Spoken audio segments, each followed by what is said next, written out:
As you know, on Sunday night or Monday morning of every week, we post a new expository semiotics explaining why we would choose which lectionary readings.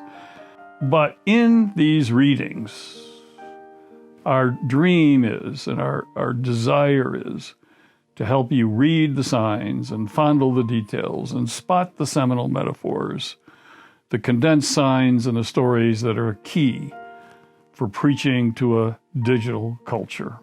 So strap on your seatbelt and join us as we prospect our passages for today.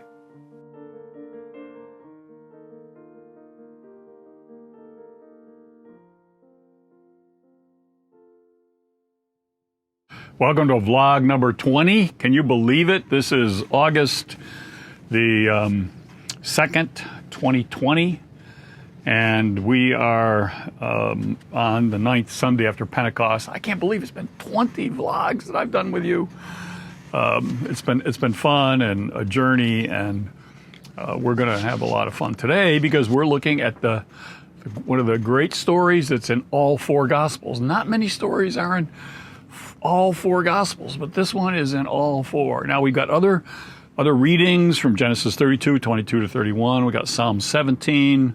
1 to 7, Isaiah 55. I love this one. Come, all you are thirsty, come to the waters. You have no money, come buy and eat. Without money, without cause, eat what is good, which is really the foundation for the story that we're going to be looking at here in John 6.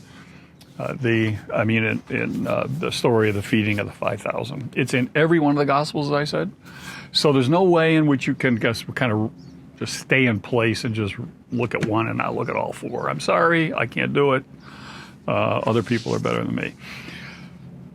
So how do you come with a fresh approach to this story that everybody knows, and they think they know it so well, and by and large we do, but do we? So I decided to call a friend, my friend that did the sub for me, Judge Caldwell.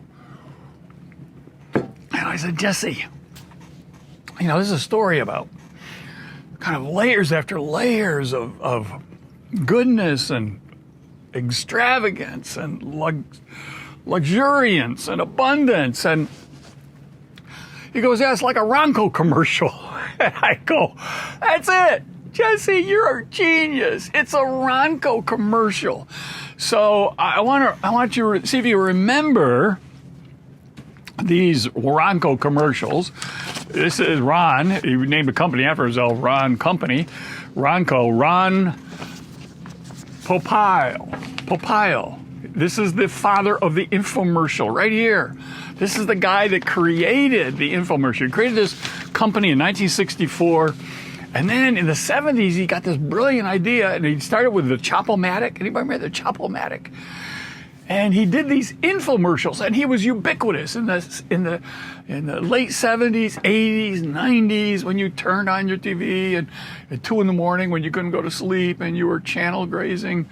There was Ron Popeil selling you something. And in a short TV commercial, he just provided all sorts of bounty. And he's the one that introduced such phrases as, but wait, there's more. He's the one that introduced the phrase, now how much would you pay? Or he's also the one that introduced the phrase, less shipping and handling. That was said in kind of a mute voice, less shipping and handling. But buy this New Way Precision Industrial Cooker, 4 easy payments of $25, and with it, what do you get? You get a great recipe book and DVD. But we're not done. We'll give you also the stainless steel pot worth $100 as our special gift. But wait, there's more. We will also send you a 9-inch omelet pan and a 10.5-inch saucepan. But hold on to your seatbelt if you call in the next 90 seconds. Remember this? If you call in the next 90 seconds, we'll also send you a 9-piece fondue kit. Can you believe we aren't through yet? Just wait. Order now, and we will send you a second New Way Precision Cooker for free, all a $600 value, and you get it for $100. But wait, there's still more.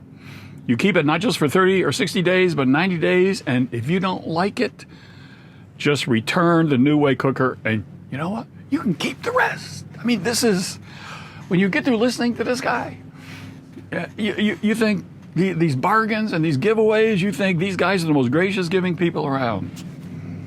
And this is the story of the feeding of the, quote, 5,000.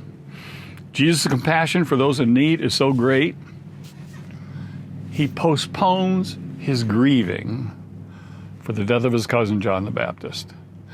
Now, let me just pause here for a minute, because we often forget what goes in front of it. And what goes in front of it, and this is really made clear in Matthew's gospel, where it talks about, he sent a beheaded John in the prison. His head was brought in on a platter, given to the girl, and she brought it to her mother. And then John's disciples came and took up the body and buried it, and they went and told Jesus. Next, when Jesus heard this, he departed from there by boat for a deserted place. But when the people heard it, they followed him on foot from the cities. And Jesus went ashore and saw a great assembly, and he was moved with compassion toward them.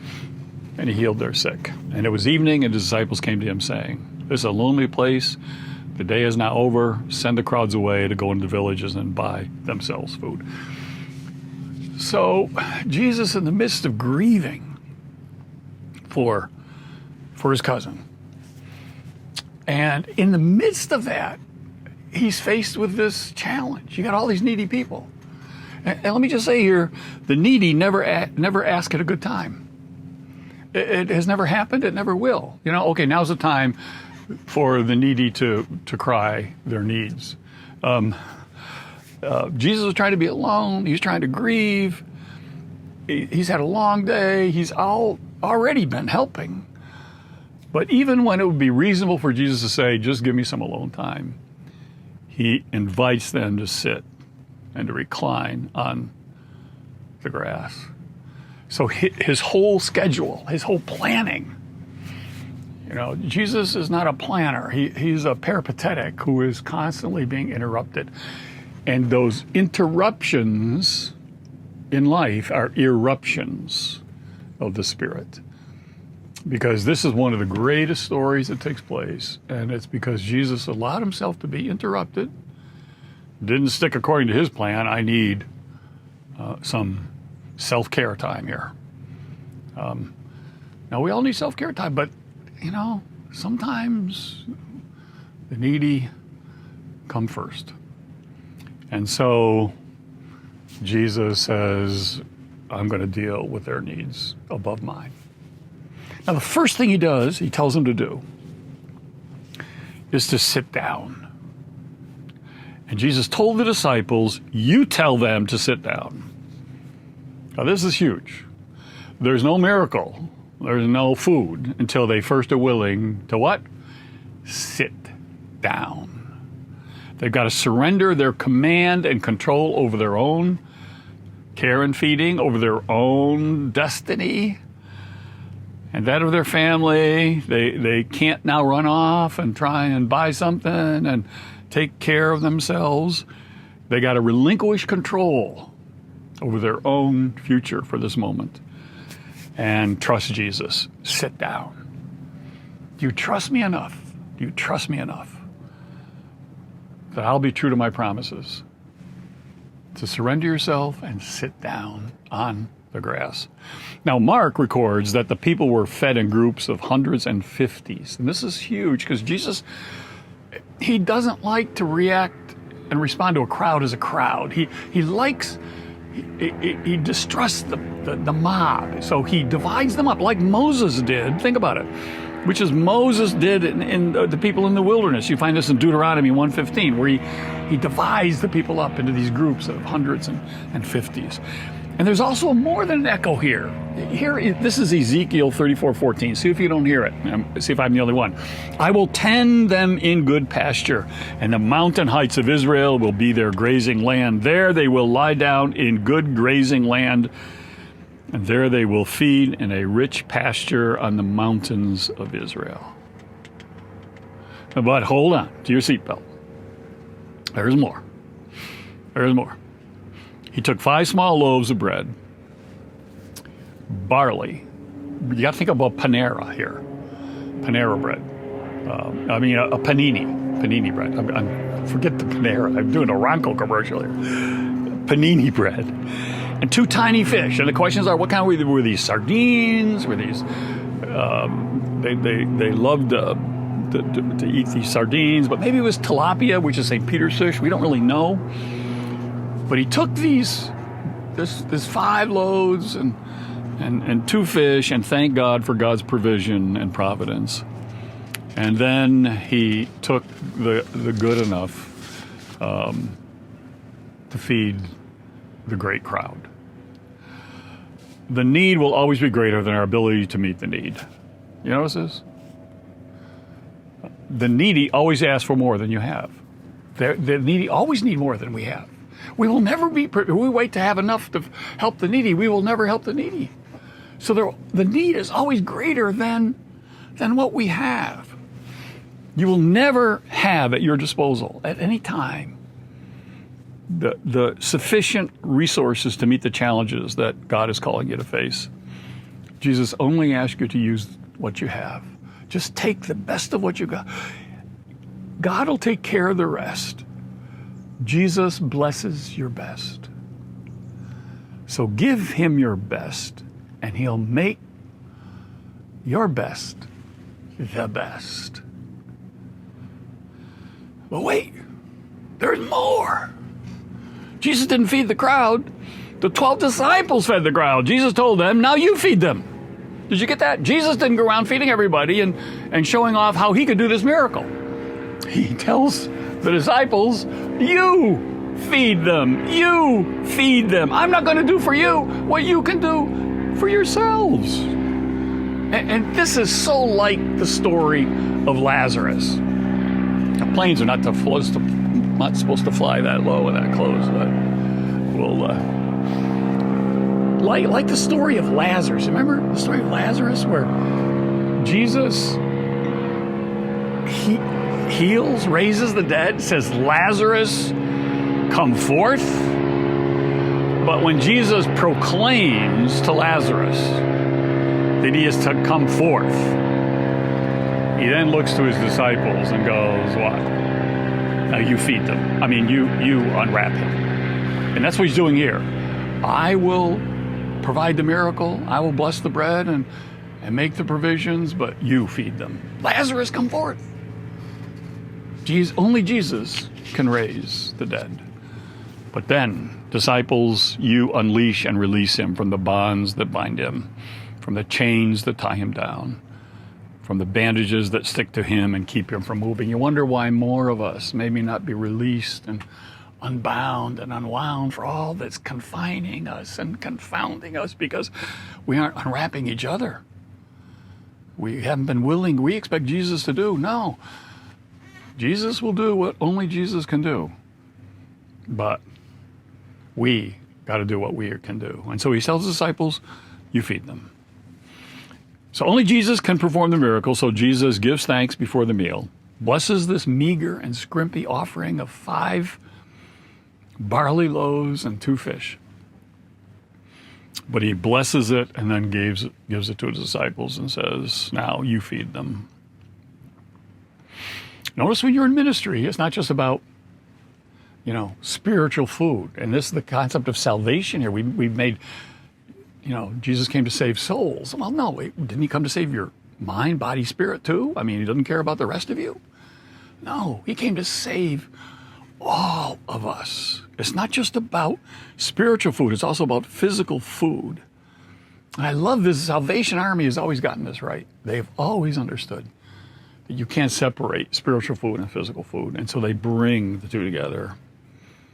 But Jesus is also highly sensitive to the dangers of just following him for what you can get from him, for the miracles and the blessings and all of this. Because right after this story, when he sends his disciples on over across the Sea of Galilee and then shortcuts and meets them on the other side, and he's met there by all these people in these little boats, and they're crowding the shoreline. And he looks at all of them waiting for him, and he realizes, and he says this, remember? You seek me for the loaves and fishes. And so you can almost see him. Maybe I got to be real careful how much I do this, because I'm the bread, the ultimate bread. Yes, we need bread, but we also need the bread of life, the real bread of life, which is a relationship with God. So, yes, the gospel can't be heard until there's food in the stomach, but you don't hear the gospel for the food in the stomach. The gospel is all about the food for the mind, body, and spirit. But wait. Oh, there's still more. Can you believe it? There's still more to come. Not only did Jesus feed them, but each person was filled. Now just get this, their stomachs were totally gorged. I mean, give us this, we say this in the Lord's Prayer, give us this day our daily bread. So we think, okay, well, God is going to give us enough just to eke out an existence. No, that's not what it means. In fact, the Latin, as they said it for many years, the Latin for daily bread was super substantialis, which is a better accurate translation than just daily bread. It means super substantialis, above and beyond what we need just to survive. Give us an abundance of what we need daily. And so the abundance of goodness, the abundance of beauty, the abundance of truth, and that's what this story is about. Jesus providing an abundance, but hold it, Jesus isn't through yet. He had the disciples gather up the leftovers, and they filled 12 baskets. Now, we don't know how big these baskets were, but it was enough for each disciple to take with them, which they didn't do, but it was symbolic. There's enough for everyone here, and there's leftovers. There's always an abundance. Wherever Jesus does a miracle, the first one, the Cana of Galilee, the wine, the leftover wine, there's always leftovers. We need a theology of leftovers. What do you do with the leftovers? And I think that's one of the reasons why Jesus wants more time, is he sends his disciples out on the other side. He says, I'll meet you tomorrow. He says, but he wants more time with the crowd. I think he wants to go back with them. Okay, let's get this straight about the leftovers. The leftovers are not for you to take home and to hoard and to build bigger barns and to build more storage units. The leftovers are for the hungry and the poor and those that were like you, but now you can help them. And so that's the abundance, the extravagance of the gospel. It's always overflowing, and there's always more than we need, but I'm not finished yet. I'm not finished yet telling you about God's lavishness, because they were not bread scraps. They were not like pita pieces left over, or little pieces of panini bread that, was broken and they made, or bagel chips. That's not what we got here. We got actually broken halves of loaves. We got broken halves, baskets full. And Jesus is telling them to take this and to feed this, not scraps from the table, but the very things they had feasted on themselves, and to take them and to share with the world. But wait a minute, there is more. I'm not done yet. Are you ready for this? Jesus didn't feed 5,000 people. Oh, I hate it when I hear that. I just get cringes, because all the accounts make clear it's 5,000 men. Now, most men here are going to have a spouse, and they're going to have at least 2 children. So you do the math. And so we're talking about a crowd, not of 5,000. To say 5,000 is to diminish the women, and it's to diminish the children. So it's sexist and adultist. So you never say feeding the 5,000. Some scholars say it was more like 30,000. Let's be generous. Let's say 20,000. So let's hit the feeding of the 20,000. That's what we're talking about here. What an incredible story. What an incredible story. But I'm not done yet. I got one more thing. And if you don't get this, you can get your money back. But you got to keep everything else that I gave you. This is the only miracle in all 4 Gospels. And it's a miracle that doesn't deal with the raising from the dead, with healing the blind, lame, deaf, lepers, stilling storms. But it's a story about Jesus being concerned about something as basic and daily as our basic needs of eating and drinking. This is a God who counts our hairs, feeds the sparrows, clothes the lilies, and cares about your eating and the food that you're eating for you and your family. We have a Lord who cares about every little detail of our lives and blesses us with a bounty so lavish and extravagant that we have to put it in baskets. So Jesus tells his disciples to find some food. They report back. All they can find is a little boy with some meager provisions, little barley, little fish. And Jesus says, "Well, you bring them to me." And the miracles of life come out of the meager things, the everyday, common, ordinary things. Just the least likely things, then and today. This is where the revelations happen. This is when the miracles happen. They come out of the ordinary, not the extraordinary. Barley bread. Do you know what barley bread was? The cheaper version. It wasn't. Wheat flour was the expensive version. Barley was the staple for the poor. This is barley bread. And these 5 and 2 fish stories, it became so popular. And it's one reason for the spread of the ichthyos symbol, the symbol of the fish. These 2 intersecting arcs in the early church.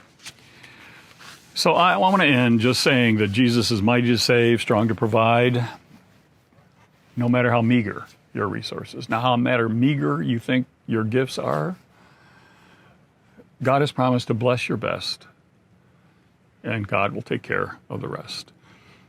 Here's the question. Have you brought your meager resources to Jesus to bless? Have you brought your 5 loaves and 2 fishes to Christ? Have you given him your barley and your sardines or tilapia, whatever it is, and said, "Lord, as meager, as minuscule, as minimal as I am, I'm bringing me to you. And when it passes through the hands of the Master, when it passes through those hands, and those hands bless it and break it, it becomes not just enough, it becomes more than enough. It becomes mighty to save and strong to deliver. But wait, there's more.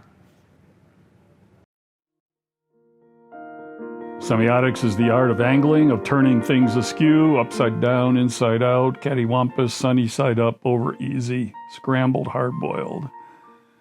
We hope you enjoyed today's journey, but always remember, it's more important you prepare the preacher than you prepare the sermon.